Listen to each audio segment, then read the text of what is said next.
back in 2003 when Natalie Maines announced at a London gig that the Dixie Chicks were ashamed to come from the same state as President George W. Bush, she set off a firestorm that no one could have foreseen. As well as being branded un-American, the Texas country trio received hate mail and death threats. The ensuing controversy, which saw their audiences dwindle and the destruction of their albums in public, threatened to ruin their careers. A lot of people who were around us at the time we were writing didn't know the extent of the backlash. And, you know, we just thought it was common knowledge that, you know, the Red Cross had turned down $1 million donation from us, and that Natalie had gotten a serious death threat, and that people were banning at the corporate level, people were banning our music. You know, that's pretty heavy stuff. And that's pretty un-American, if I may say so myself. Stung by the backlash, it took them 3 years to emerge with a new album, Taking the Long Way, the lead single of which, Not Ready to Make Nice, marked their attempt to get over their trauma.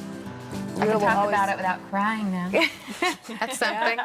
Yeah, so it's, you know, it was a good thing for us just to get it on paper. No, it brought us so much closer. I mean, I do think we were disheartened for a while, don't you think, and uninspired. As a musician, if you're not inspired, what's the point? You really have to love what you do to go through what you go through. But I think we knew we'd find it somewhere, you know, and we have each other.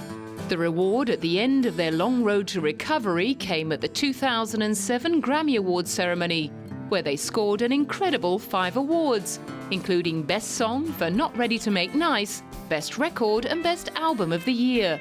At last, Natalie was able to let it go. We're just past that. This is, you know, I totally lost it backstage at the end of it all, and I felt like it was sort of my first cry for the last 3 years.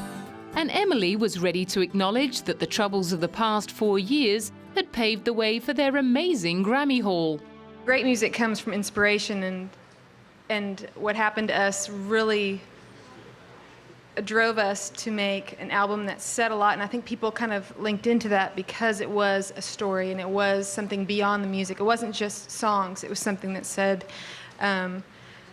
something, made it political if you read it that way, but a political stance. And so I think people kind of identify with that, you know, and I think you know, maybe that's part of the success, but we will take it any which way it comes.